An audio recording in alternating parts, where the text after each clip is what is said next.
Dear Patriots, before the news starts, please subscribe to our patriotic channel by clicking the subscribe button. Give us a thumbs up to this video. Don't forget to leave your opinion below in the comments section. Share the news on Facebook and Twitter so your friends see it. Thank you. Harry just found out how Markle really did it to first husband, and now royal wedding is total disaster. As the royal weddings is quickly approaching, news about Meghan's past relationship just became public knowledge, and it may destroy her chances of becoming the princess she always hoped to be. Royal weddings are always quite a spectacle of formalities and steeped in tradition. No detail is left unturned during every step of planning and executing these extravagant affairs, which the Queen of England herself has a huge say in. Every last detail must be run past her and receive her approval, and it doesn't end at the wedding. She will have a say in everything they do as long as she is queen. Many have been shocked all along that the Queen is allowing Harry to marry Meghan because everything about her and her past goes against their previous rules. So is this latest bombshell going to stop the wedding completely, or is the Queen going to look past it also?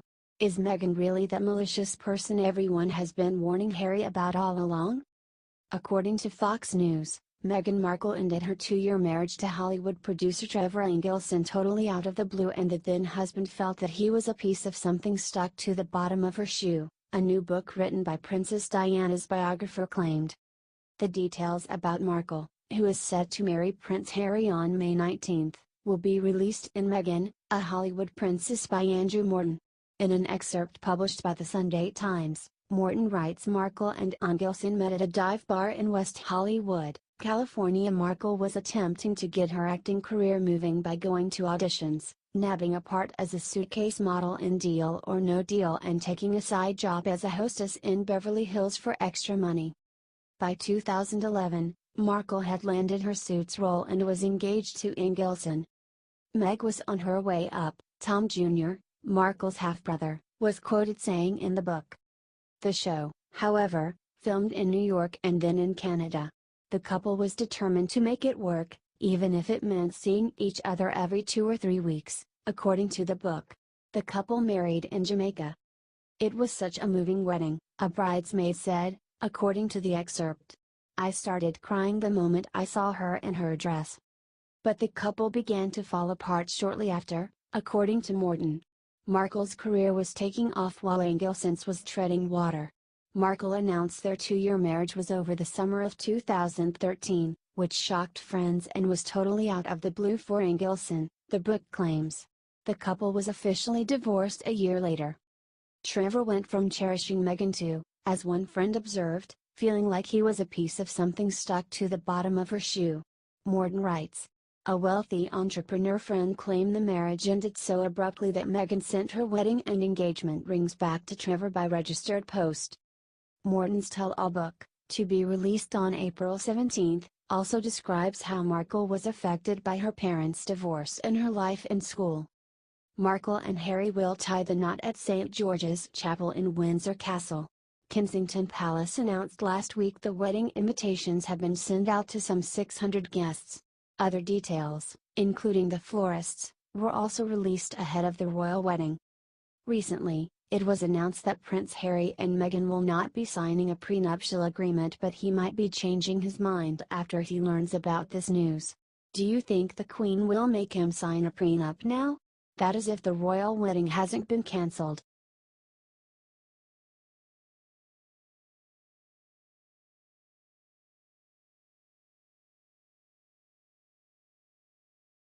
Delusional Hillary stumbles out in public insisting she's president, then everyone sees what's in her coat. Once again, Hillary Clinton is trying to run a scam on the American people. But this time the scam is really outrageous, to the point that clearly shows just how delusional this failed presidential candidate really is. On top of cleverly trying to conceal the fact that she once again fell and had her hand in a cast hidden by her coat, the former Secretary of State spoke at the Women's Club The Wing located in Manhattan yesterday. And as most of you can probably already guess, she wasn't there to speak kindly of President Donald Trump. She attacked him on everything she could manage to think of, from Putin to Fox News. I don't think we've seen the bottom yet, I think it's very unfortunate to contemplate, but more can happen that would put our rights at risk, our freedom at risk, our values, our fundamental views about what it means to be Americans," said Clinton. When he can't think of anything to say, Trump starts chanting it and you sit there and you think, does he think I was elected? She said. "I said something publicly a few months ago, Fox News is always trying to impeach me, so someone needs to tell them that it doesn't apply to a private citizen." She actually said that the US is in a very bad spot and we haven't seen the bottom yet when it comes to having Trump as our president. And that he still breaks into chants at his rallies saying lock her up. Like he wants to impeach her. First of all, where was she when we had Obama as our president, and for the first time in history a president wasn't able to give us a GDP of over 3% in the 8 years in office? And second, you can only impeach some elected officials, which means this woman actually, in her own mind, believes she was elected president. There really comes a time in everyone's life when the family must have an intervention and confront that person to tell them it's time to pack it up and retire. Maybe it would even be a good idea if they put her in a home, since she can't seem to be able to stay on her feet and always seems to be falling. But what really proves this woman needs help is the fact she is going around saying President Trump wants to impeach her, which he has never said, because she is not the president. Here is a list of things Hillary has blamed since losing the 2016 election via the Daily Mail. Everyone and everything Hillary Clinton has blamed for losing the election, 43 and counting. James Comey.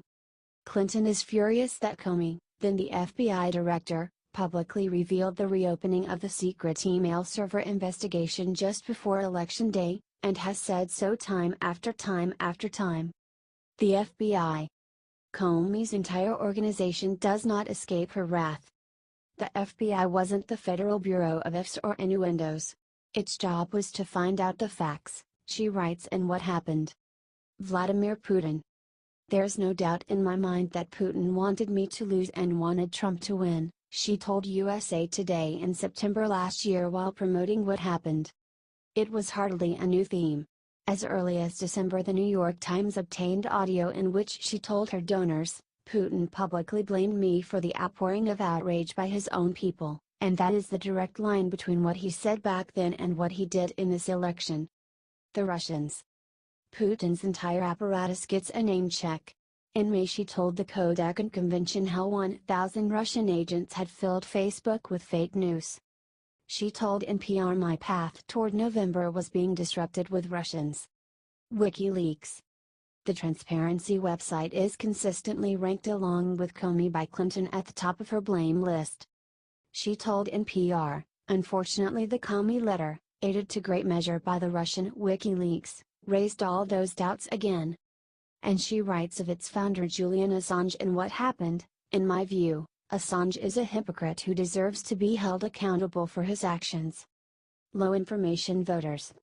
You put yourself in the position of a low information voter, and all of a sudden your Facebook feed, your Twitter account is saying, oh my gosh, Hillary Clinton is running a child trafficking operation in Washington with John Podesta, she told the Kodakin Convention in May. Well, you don't believe it, but this has been such an unbelievable election, you kind of go, oh, maybe I better look into that. The Electoral College.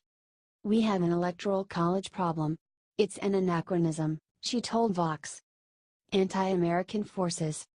I think it's important that we learn the real lessons from this last campaign, because the forces that we're up against are not just interested in influencing our elections and our politics, they're going after our economy and they're going after our unity as a nation, she told Kodakin in May. What is hard for people to really accept, although now after the election there's greater understanding, is that there are forces in our country, put the Russians to one side, who have been fighting rearguard actions for as long as I've been alive, because my life coincided with the civil rights movement, with the women's rights movement, with anti-war protesting, with the impeachment. Everyone WHO assumed she would win. I was the victim of a very bored assumption that I was going to win, she told the Kodakin Convention. Bad polling numbers. Clinton says polls in key states did not serve her. I think polling is going to have to undergo some revisions in how they actually measure people, she told the Kodakin convention. How they reach people. The best assessments as of right now are that the polling was not that inaccurate, but it was predominantly national polling and I won nationally. Barack Obama. Clinton has two beefs with Obama, one of them being that he won 2 terms. Clinton says that succeeding an incumbent is almost impossible for a Democrat. No non-incumbent Democrat had run successfully to succeed another 2-termer since Vice President Martin Van Buren won in 1836, she writes in What Happened. But she also says his response to the Russian campaign of interference wasn't enough. I do wonder sometimes about what would have happened if President Obama had made a televised address to the nation in the fall of 2016 warning that our democracy was under attack, she writes in What Happened. White women. I believe absent Comey, I might have picked up 1 or 2 points among white women, she told Vox in September. White women are really quite politically dependent on their view of their own security and their own position in society, what works and doesn't work for them. What happened in my election is I was on the way to winning white women until former director of the FBI Jim Comey dropped that very ill-advised letter on October the 28th and my numbers just went down, she said in a March 2018 speech in India. All of a sudden white women who were going to vote for me, and frankly standing up to the men in their lives and the men in their workplaces were being told, she's going to jail, you don't want to vote for her. It's going to be terrible, you can't vote for that. It stopped my momentum and it decreased my vote enough. Because I was ahead and I was winning and I thought I had fought my way back. The New York Times. The newspaper was blamed as early as May at the Kodakin conference in Rancho Palos Verdes, California.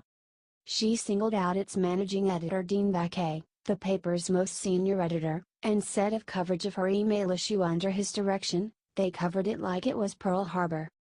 Joe Biden. Biden could have run against her and didn't. But Clinton writes, Joe Biden said the Democratic Party in 2016 did not talk about what it always stood for, and that was how to maintain a burgeoning middle class. I find this fairly remarkable, considering that Joe himself campaigned for me all over the Midwest and talked plenty about the middle class. Bernie Sanders. His attacks caused lasting damage, making it harder to unify progressives in the general election and paving the way for Trump's crooked Hillary campaign, she writes in What Happened. I don't know if that bothered Bernie or not. Bernie Brothers. Some of his supporters, the so-called Bernie Brothers, took to harassing my supporters online. It got ugly and more than a little sexist, she writes in What Happened. People wanting change. I thought, at end of day, people would say, look, we do want change, and we want the right kind of change, and we want change that is realistic and is going to make difference in my life and my family's life and my paycheck, she told Vox. That's what I was offering. And I didn't in any way want to feed into this, not just radical political argument that was being made on other side, but very negative cultural argument about who we are as Americans. Misogynists. Asked by CNN's Christina Monpour at the Women for Women International event in New York in May if misogyny was to blame, she said, yes, I do think it played a role. Television executives. When you have a presidential campaign and the total number of minutes on TV news, which is still how most people get their information, covering all of our policies, climate change, anything else was 32 minutes, I don't blame voters, she told The View. They don't get a broad base of information to make decision on. The more outrageous you are, the more inflammatory you are, the higher the ratings are. Netflix. Hillary does not do Netflix and chill, or if she does, she doesn't find it very relaxing. 8 of the top 10 political documentaries on Netflix were screeds against President Obama and me, she claimed at the Kodakin convention. Facebook. If you look at Facebook, the vast majority of the news items posted were fake. They were connected to, as we now know, the 1,000 Russian agents who were involved in delivering those messages, she told Kodakin. Twitter. Usually mentioned in the same breath as Facebook, the microblogging site is seen by Clinton as one of the reasons for her loss. she told the Kodak convention in May that Trump had a method in his tweets. They want to influence your reality. That to me is what we're up against, and we can't let that go unanswered, she said. Content farms in Macedonia. Through content farms, through an enormous investment in falsehoods, fake news, call it what you will, lies, that's a good word too. The other side was using content that was flat out false, she told the Kodak convention in May. They were conveying this weaponized information and the content of it, and they were running, there's all these stories, about and I've seen them now, and you sit there and it looks like sort of low-level CNN operation, or a fake newspaper. Campaign finance. You had Citizens United come to its full fruition. She told Kodak in May. So unaccountable money flowing in against me, against other Democrats, in a way that we hadn't seen, and then attached to this weaponized information war. The media. American journalists who eagerly and uncritically repeated whatever WikiLeaks dished out during the campaign could learn from the responsible way the French press handled the hack of Macron, she writes in What Happened. Now President Macron had a massive tranche of his emails hacked and released shortly before the French voted. Many outlets did not report on their contents. Steve Bannon and Breitbart provided the untrue stories, she told the Kodak convention in May. The Democratic Party. I set up my campaign and we have our own data operation. I get the nomination. So I'm now the nominee of the Democratic Party. I inherit nothing from the Democratic Party, Clinton told the Kodak convention in May. I mean, it was bankrupt. It was on the verge of insolvency. Its data was mediocre to poor, non-existent, wrong. I had to inject money into it. The Republican Party. The Republicans were far better prepared for a campaign than the Democrats, she claimed, when it came to money and data, telling the Kodak convention. So Trump becomes the nominee and he is basically handed this tried and true, effective foundation. Cambridge Analytica. The data targeting firm ultimately owned by Robert Mercer, the billionaire Breitbart backer, and his family, is said to have targeted voters to drive them away from Clinton. They ultimately added something, and I think again we'd better understand that.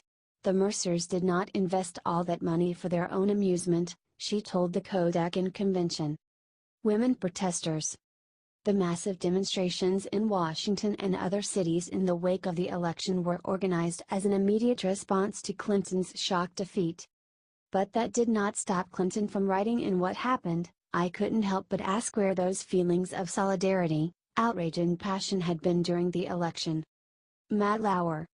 The NBC Today Show anchor quizzed both candidates at a Commander-in-Chief forum on board Intrepid in New York. But Clinton, who went first in the back-to-back interviews, complained about Lauer focusing on her secret server and whether it raised questions over her trustworthiness. Lauer had turned what should have been a serious discussion into a pointless ambush. What a waste of time, she writes in What Happened. She later delighted in his firing for sexual misconduct, saying in December, "Every day I believe more in karma." White voters. White voters have been fleeing the Democratic Party ever since Lyndon Johnson predicted they would, she told Vox. Democratic documentary makers. We are not making the documentaries that we're going to get onto Netflix, she told Kodak. She was asked by the interviewer, "This is because Hollywood isn't liberal enough?" "No, it's because Democrats aren't putting their money there," she replied. Benghazi investigators. The attacks on the U.S. diplomatic compound in the Libyan city of Benghazi on September 11, 2012, happened when Clinton was Secretary of State. It claimed 4 American lives, and was the focus of intense investigation by Congress. Clinton told the Today Show, "Take the Benghazi tragedy, I have one of the top Republicans, Kevin McCarthy, admitting we're going to take that tragedy, because, we've lost people, unfortunately, going back to the Reagan administration, if you talk about recent times, in diplomatic attacks." But boy, it was turned into a political football. And it was aimed at undermining my credibility, my record, my accomplishments. Voter suppression. Suppressing her voters was named by Clinton as one of the major factors in her defeat in her interview on the Today Show when she rattled off her laundry list. "What was at work here?" she said. "In addition to the mistakes that I made, which I recount in the book, what about endemic sexism and misogyny, not just in politics but in our society? What about the unprecedented action of the FBI director? What about the interference of an adversary nation? What about voter suppression?" It was a return to a theme. She suggested it was a problem in Wisconsin in an interview in May with New York Magazine. "I would have won had I not been subjected to the unprecedented attacks by Comey and the Russians, aided and abetted by the suppression of the vote, particularly in Wisconsin," she said. "Republicans learned that if you suppress votes you win." Mitch McConnell, the Senate Majority Leader, is accused of stopping the Obama administration from revealing what Clinton says the Russians were up to, helping tip the balance against her because he did not want a third successive Democratic term in the White House. Mitch McConnell, in what I think of as a not only unpatriotic but despicable act of partisan politics, made it clear that if the Obama administration spoke publicly about what they knew, on Russia, he would accuse them of partisan politics, of trying to tip the balance toward me, she told The New Yorker. The Supreme Court. Clinton claims the Supreme Court watered down the Voting Rights Act at the Kodakin Convention. "You had effective suppression of votes," she said. "I was in the Senate when we voted 98-0 under a Republican president, George W. Bush, to extend the Voting Rights Act, and the Supreme Court says, oh, we don't need it anymore, throws it out, and Republican governors and legislatures began doing everything they could to suppress the votes." Clinton appears to be referring to Section 4B of the Act being ruled unconstitutional by the court in 2013, because it relied on out-of-date data, which meant it was not in line with the 15th Amendment. Fathers, husbands, boyfriends, and male bosses. Clinton says that James Comey's actions in reopening the FBI investigation allowed men to influence their wives or girlfriends. "Women will have no empathy for you because they will be under tremendous pressure, and I'm talking principally about white women. They will be under tremendous pressure from fathers, and husbands, and boyfriends and male employers, not to vote for the girl," she told NPR. The Invisible State. Named by her confidant Lanny Davis as the reason she lost at a reading of his book while Hillary nodded along in approval. Pizzagate. The claim that members of the Democratic Party and particularly the Clinton campaign were running a pedophile child trafficking ring out of the basement of a Washington, D.C. pizza restaurant first surfaced before the 2016 election.